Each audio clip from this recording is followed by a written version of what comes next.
इस वीडियो के अंदर हम लोग डिस्कस करने वाले हैं आईटीआर 5 फाइलिंग के बारे में। जी हाँ, असेसमेंट ईयर 24-25 के लिए आईटीआर 5 फाइलिंग स्टार्ट हो चुकी है। Step by step live process बताऊंगा किन लोगों को आईटीआर 5 फॉर्म फिलअप करना पड़ता है, कौन कौन से तरीके होते हैं आईटीआर 5 को फिलअप करने के। तो ये सब कुछ जानने को मिलेगा आपको इस वीडियो के अंदर। स्टार्ट करने से पहले बताना चाहूंगा टैक्स फाइलिंग और प्लानिंग के ऊपर हमारा मास्टर क्लास जो है कोर्स लॉन्च हो चुका है। बहुत ही डिस्काउंटेड अफोर्डेबल कॉस्ट के ऊपर भी राइट नाउ आपको मिल रहा है। Link in the description box, जहां पे आप बेसिक से लेकर एडवांस लेवल तक की चीजें सीख सकते हैं। इसके अलावा अगर आप एक टैक्स कंसल्टेंट को हायर करना चाहते हैं अपनी आईटीआर फाइलिंग के लिए, तो उसकी लिंक भी मैंने डिस्क्रिप्शन बॉक्स में दे रखी है, आप हमारे रिव्यूज वगैरह चेकआउट कर सकते हैं। तो पहले बात करते हैं कि आईटीआर 5 जो फॉर्म होता है आखिर फाइल कौन करता है। तो मेनली दो पॉपुलर एंटिटी होती है जो काफी ज्यादा फाइल करती है इस फॉर्म को। फर्स्ट होती है आपकी पार्टनरशिप फर्म, ठीक है। सेकंड होती है आपकी एलएलपी, जो कि पार्टनरशिप का ही पार्ट होता है लेकिन लिमिटेड लायबिलिटी रहती है उसके अंदर। तो लिमिटेड लायबिलिटी पार्टनरशिप फर्म एलएलपीज हो गई। इसके अलावा एसोसिएट ऑफ पर्सन हो गए, बॉडी इंडिविजुअल्स हो गए, बेसिकली कोऑपरेटिव सोसाइटीज हो गई, लोकल अथॉरिटीज वगैरह हो गई। तो ये सारी एंटिटीज जो है आईटीआर 5 फॉर्म को फाइल करती है। अब भाई फाइल करने के भी जो है यहाँ पे तीन तरीके। एक आपका एक्सेल यूटिलिटी होता है। इसके अंदर बेसिकली क्या होता है, इनकम टैक्स की वेबसाइट पे जाना होता है। यहाँ पे जब आप डाउनलोड वाले सेक्शन के अंदर जाते हैं तो यहाँ पे आपको जो है काफी सारी यूटिलिटी देखने को मिल जाती है। जैसे आप 24-25 में देख सकते हो, यहाँ पे एक्सेल बेस्ड यूटिलिटी आपकी जो है लॉन्च हो चुकी है, तो उसके थ्रू आप फाइल कर सकते हो। इसके अलावा यहाँ पे आपको एक जावा बेस्ड यूटिलिटी भी मिल जाएगी, जिसको डाउनलोड करके भी आप फाइल कर सकते हो। तो लास्ट ईयर मैंने आप लोगों को एक्सेल के थ्रू कैसे फाइल करते हैं वो सिखाया था, और आज के इस वीडियो के अंदर मैं आपको जावा के थ्रू सिखाने वाला हूँ। तो भाई जावा यूटिलिटी को जैसे आप अनजिप करोगे फोल्डर को, इस टाइप की आपको यूटिलिटी देखने को मिल जाती है। मतलब नॉर्मली जो हम लोग आईटीआर 1, 2, 3, 4 के लिए यूटिलिटी यूज करते हैं, वैसे ही same kind of the interface आपको देखने को मिलता है। अब इस टाइप का यहाँ पे आपका इंटरफेस खुल जाने के बाद में फाइल रिटर्न्स के ऊपर आपको क्लिक करना है। सबसे पहले यहाँ पे आपको डाउनलोड प्रीफिल्ड डेटा कराना होगा, कंटिन्यू बटन पे क्लिक करना है। सिंपली आपको अपना यहाँ पे पैन कार्ड नंबर डालना है। यहाँ पे आपका असेसमेंट ईयर जैसे 24 और 25 हो गया। उसके बाद में आपको एक बार लॉगिन करना होगा। लॉगिन करने के बाद में आप देख सकते हैं आपका प्रीफिल्ड डेटा जो है सिंपली तरीके से यहाँ पे डाउनलोड हो जाता है। मतलब जो बेसिक डिटेल्स होती है, आपका फर्म का नाम वगैरह, ये चीजें हो गई। उसके बाद में आपको फाइल रिटर्न पे क्लिक करना है। स्टेटस आपका इंडिविजुअल एचयूएफ हिडन रहेगा, सिंपली आपको अदर स्टेटस बटन पे क्लिक करना है। तो यहाँ पे आप देखेंगे आपको एलएलपी का ऑप्शन मिलेगा, पार्टनरशिप फर्म हो गया, लोकल अथॉरिटीज हो गई, एजेपी हो गया, बीओए हो गया, एओपी हो गया। तो जिस भी टाइप की आपकी एंटिटी है वो आपको सिंपली तरीके से सेलेक्ट करनी है। तो जैसे मैं पार्टनरशिप फर्म सेलेक्ट कर लेता हूं। अब यहाँ पे आपसे दो क्वेश्चन पूछेगा, क्या आपको शेड्यूल्स पता है कि आपके ऊपर कौन कौन से एप्लीकेबल होंगे, या basically help me decide the which schedule are the applicable. Best रहेगा फर्स्ट वाला ही ऑप्शन सेलेक्ट कीजिए और प्रोसीड कीजिए। अब सिंपली यहाँ पे आपको लेट्स गेट स्टार्टेड बटन पे क्लिक करना है। तो यहाँ पे कई सारे शेड्यूल के आपके पास में ऑप्शन आएंगे, किनको आपको सेलेक्ट करना है, किनको आपको जो है सेलेक्ट नहीं करना है। तो मैं आपको रिकमेंड करूंगा फर्स्ट टाइम अगर आप फाइलिंग कर रहे हो तो मोस्टली सारे ही शेड्यूल को यहाँ पे आप लेके चलो। आपको कोई भी अनचेक करने की जरूरत नहीं है, यानी जो बाय डिफॉल्ट दे रखा है उसी को लेके चलो। ये सारे शेड्यूल बाय सेलेक्ट करने के बाद में आप स्क्रीन के सामने देख सकते हो, इस टाइप की आपके सामने बहुत सारे शेड्यूल्स खुल जाएंगे। इसको 1 बाय 1 करके आपको कंफर्म कराना होता है। मैंने ऑलरेडी करा रखा है। तो स्टेप बाय स्टेप मैं आपको बताऊंगा कि कहां पे क्या क्या चीजें आपको पुट करनी है, इंसर्ट करनी है। तो चलिए पहले शुरुआत करते हैं हम लोग सिंपली जर्नल इन्फॉर्मेशन के साथ। तो भाई जर्नल इन्फॉर्मेशन में ऊपर आपको सिंपली स्टेटस में फर्म दिख जाएगा, सब स्टेटमेंट में पार्टनरशिप फर्म दिख जाएगा। आपको यहाँ पे सेलेक्ट करना है डेट ऑफ द फाइलिंग। जी हाँ, तो देखिए अगर आप विदाउट ऑडिट यहाँ पे रिटर्न फाइल कर रहे हैं तो आपके लिए ड्यू डेट यहाँ पे 31 जुलाई सिंपली तरीके से रहने वाली है। बाकी पर्सनल इन्फॉर्मेशन, कॉन्टैक्ट डिटेल्स आपको देखने को प्री फिल्ड ही मिल जाएगी। फाइलिंग स्टेटस पे क्लिक करना है, 139 सबसेक्शन 1 रहेगा। रिवाइज फाइल कर रहे हो तो 5 रहेगा। लेट फाइल कर रहे हो 31 जुलाई के बाद तो 4 रहेगा। फिर अगर आप नीचे आएंगे तो यहाँ पे आपसे कुछ क्वेश्चन पूछे जाएंगे कि आप बिजनेस ट्रस्ट है कि नहीं है, तो आपको यस और नो के अंदर सिंपली तरीके से जवाब देना है, और नीचे आपका रेजिडेंशियल स्टेटस पूछा जाएगा। इसके अलावा बहुत सारे यहाँ पे आपको क्वेश्चन मिलेंगे, मोस्टली सभी के जवाब जो है यहाँ पे सिंपली नो के अंदर रहने वाले हैं। उसके बाद में नेक्स्ट शेड्यूल के अंदर आपको जो है ऑडिट की इन्फॉर्मेशन डालनी पड़ती है। अगर ऑडिट हो रखी है तो आपको ज्यादा डिटेल्स डालनी पड़ेगी, वरना ये सिंपली पूछेगा कि आप बुक्स ऑफ अकाउंट्स मेंटेन करते हो। तो जैसे हम लोग आईटीआर 3 के अंदर जो क्वेश्चंस देखते हैं ऑडिट इन्फॉर्मेशन के रिगार्डिंग, सेम क्वेश्चन यहाँ पे भी आपको पूछे जाते हैं। जी हाँ, तो अगर आप 44AA के अंदर बुक्स ऑफ अकाउंट मेंटेन करते हो तो आपको यस बटन पे क्लिक करना है। अगर आप प्रेजेंटेटिव बेसिस पे यहाँ पे इनकम डिक्लेयर करना चाहते हो 44 ADA के अंदर, तो आपको यस बटन पे क्लिक करना है। क्या आप ऑडिट के लिए लायबल हो? तो इस तरह से काफी सारे क्वेश्चन है जिसके मोस्टली जवाब नो के अंदर यहाँ पे रहने वाले हैं। इसके अलावा नीचे आपका जो है बैंक डिटेल्स होता है। अगर अकाउंट ऐड नहीं है तो आप अकाउंट यहाँ पे सिंपली ऐड करा के कंफर्म करा सकते हो। इसके बाद में आपका जनरल इन्फॉर्मेशन सेकंड नंबर का होता है, जिसमें कुछ खास डिटेल तो नहीं होती, कुछ क्वेश्चन पूछे जाते हैं जैसे कि क्या पार्टनरशिप फर्म के अंदर कोई भी पार्टनर्स के अंदर मेंबर्स के अंदर क्या चेंजेस आ रखा है, तो आपको यस नो में जवाब देना पड़ता है।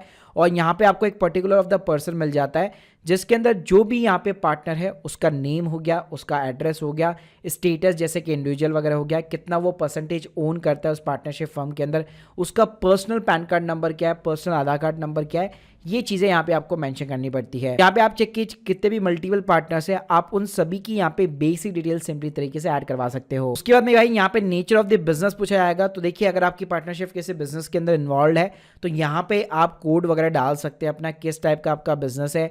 जैसे कि अगर आपका ट्रेडिंग का बिजनेस है, सर्विस का है, रिटेल का है, होलसेल का है, तो यहाँ पे जैसे नॉर्मली हम लोग ITR 3 में फाइल करते हैं तो यहाँ पे देख सकते हैं आप बहुत सारे आपको NIC कोड दिखने वाले हैं। तो आपके ऊपर जो भी प्रॉपर NIC कोड एप्लीकेबल होता है, NIC कोड को सेलेक्ट कर लिए, अपनी फर्म का नाम डालिए और आप यहाँ पे ऐड कर सकते हो। उसके बाद में अगर आप देखेंगे तो यहाँ पे आपको बैलेंस शीट, ट्रेडिंग और P&L अकाउंट ऐसी चीज़ें यहाँ पे मिलने वाली है। जी हाँ, तो जैसे अगर आप बुक्स ऑफ अकाउंट्स मेंटेन करते हैं तो आपके पास में ऑलरेडी ये सारी चीज़ें जो है प्रीफिल्ड वैसे ऑलरेडी रहती है, तो आपको simply data copy and paste करना पड़ता है। एग्जाम्पल के लिए जैसे मैं ट्रेडिंग अकाउंट से अगर शुरुआत करता हूँ तो मेरी टोटल भाई सेल कितनी है अपने बिजनेस के अंदर, मेरे टोटल यहाँ पे खर्चे कितने हैं वो आप डाल सकते हैं। जैसे रेवेन्यू फ्रॉम ऑपरेशन के अंदर आप अपनी सेल डाल सकते हैं, ठीक है।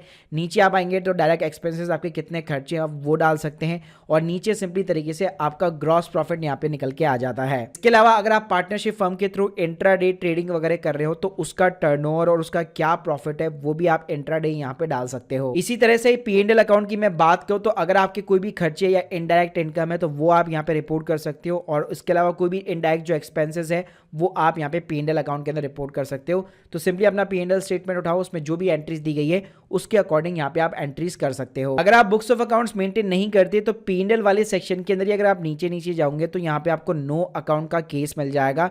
जैसे ITR 3 में भी हमें सेम कॉलम देखने को मिल जाता है।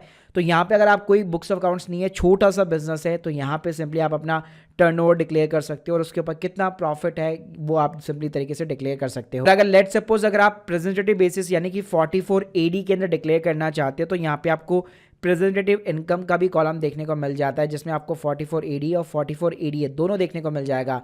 तो एडिट बटन पे सिंपली क्लिक करो, बिजनेस बटन पे क्लिक करो, NIC कोड डालो, अपना कितना टर्नओवर है उसके ऊपर जो भी आपका 6% 8% का जो भी प्रॉफिट है, मिनिमम या मैक्सिमम जितना भी आप प्रॉफिट दिखाना चाहते हो वो सिंपली यहाँ पे डाल सकते हो। तो देखिए कोई रॉकेट साइंस नहीं है, सारे वही शेड्यूल होते हैं जो ITR 3 के अंदर मोस्टली आपको देखने को मिलते हैं। इसके बाद में अगर आप बैलेंस शीट के अंदर आएंगे तो कोई बुक्स और अकाउंट्स मेंटेन नहीं करते तो सेम यहाँ पे नो अकाउंट का केस मिल जाएगा, जिसके अंदर आपके डेटर्स, क्रेडिटर्स, कितना कैश बैलेंस वगैरह 31 मार्च को वो आप डाल सकते हो।